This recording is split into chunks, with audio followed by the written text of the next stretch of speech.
Sometimes when I get an idea in my head for a project, I can think about how I'm going to do it all day long, but the best way to figure out how it's going to work is just to get in my studio, mix up a bunch of resin, and start mapping it out. There's really no other way.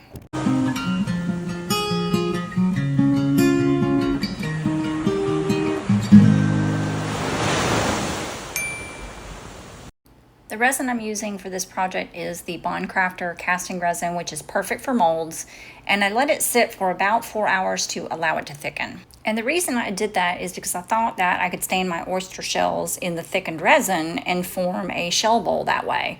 But the shells had other plans. They went on a shell rebellion, y'all. First one went down and then another, and then they all told their friends, and pretty soon they were all laying down. And I really do think that this will work, but I think the resin on the base just needs to be a little bit thicker. The resin was still a little bit runny and it just ended up being a gigantic big mess. But I'm not giving up on this technique. I just need to look at it some more and figure it out. But that being said, I'm not giving up on this particular bowl. I just need to drop back and punt. And so punt I did.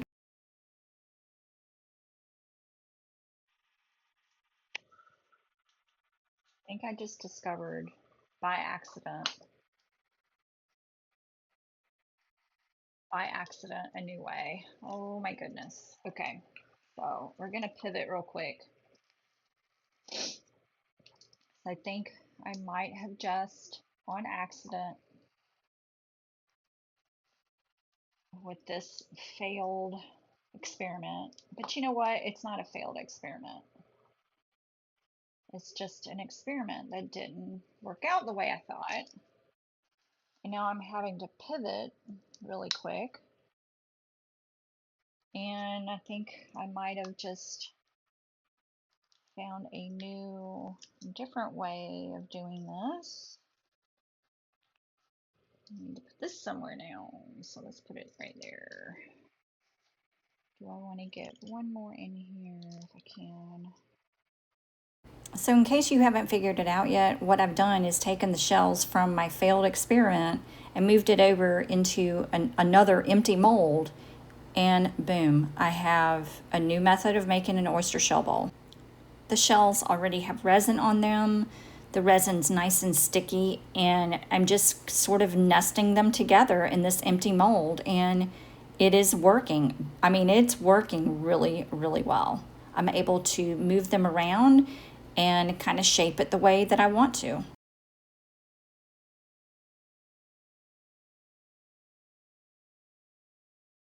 And while I'm experimenting, I might as well throw in the kitchen sink and see if I can use some really thick leftover resin as well. Yes, it is colored resin, but you know what? This worked brilliantly.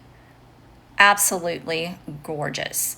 A little bit of copper, a little bit of teal, which is my favorite color, and then a little bit of white to top it all off. And everything held together really, really well. I was able to add in a couple more shells in there, just kind of squish those in to, fill out the flower a little bit more.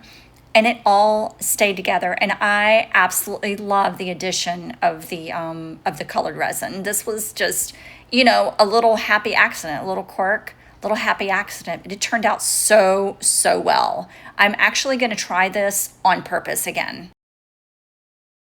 Now, I don't know if you caught it at the beginning of the video, but I already poured resin into almost each one of these little molds. These are just silicone baking molds. So these are for like little cakes or, I don't know, cookies or whatever. But I got these on Amazon. They work really, really well. They're very flexible.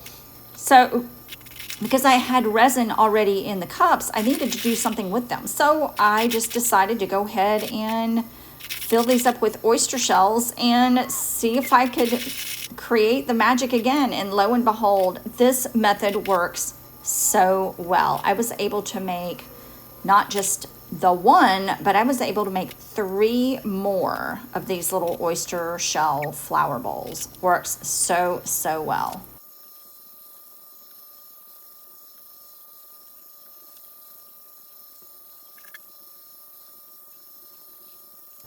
And this method works really, really well. It's almost a hands-free method. I don't have to hold the shells while I'm waiting for UV resin to dry under a UV curing lamp. And I'm able to make the bowl as big as I want it, as full as I want it. I can keep adding resin on top. I did scrape some of the resin out from under the other bowls, but I'm able to stack these shells up and really create a nice full effect. Then I added a little bit of blue crushed glass. Actually, this is glass dust, and who doesn't love a little bit of bling bling? I was able to demold these later that afternoon because I had started this process early in the morning. And so by, I don't know, dinner time, I think, they were ready to be demolded. Now, the resin is still a little bit soft. And what I'm trying to do is sort of smoosh the resin, smoosh is the word, by the way, smoosh the resin down in between the oyster shells. It did not work very well at all. Now, you can see when I put the bowl down on the shell side, the shells do want to spread out a little bit because the resin is not fully cured. It is still soft, and I probably could pull the shells out of the resin at this point, but I didn't want to do that. Now I'm taking my heat gun and I'm trying to warm up the resin just enough. If you're going to do this, please wear gloves and please don't breathe these fumes in. If you have a respirator, wear a respirator. Use a fan, use good ventilation, okay? Safety first. It did heat up the resin, which got quite hot, but it didn't really work to spread the resin out anymore. Once it's, at that certain stage of curing, it is not going to go anywhere. So I turned them upright and let them cure overnight, which worked really well. The resin did stick a little bit to my glass top, but not so bad that I couldn't get it off with my trowel. I think I actually really like having a flat bottom like that, but I don't know.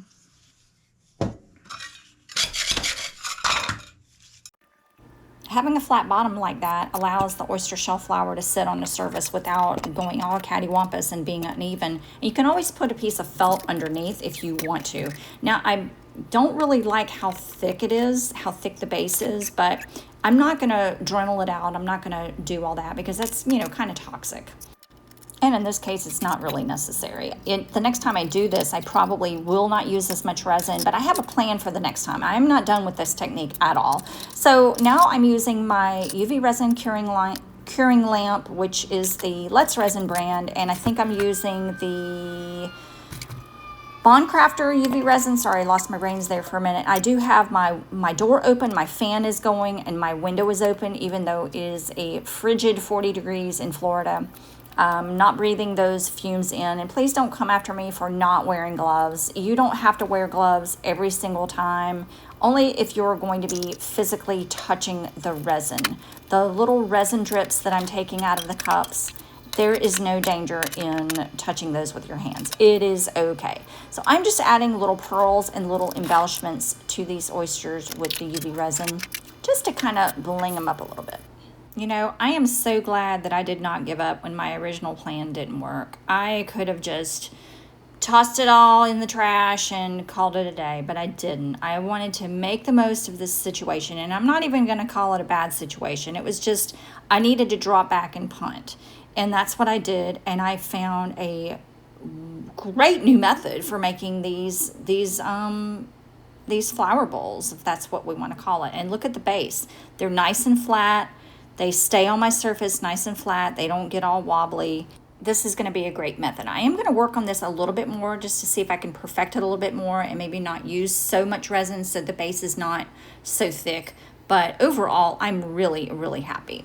I am planning on selling these at an upcoming art and craft show. I'm not sure how much I'll charge for them, maybe $20, $25. But they look really, really good in my entryway. So I just may need to keep one for myself. What do you think? And Mr. Krabs does approve.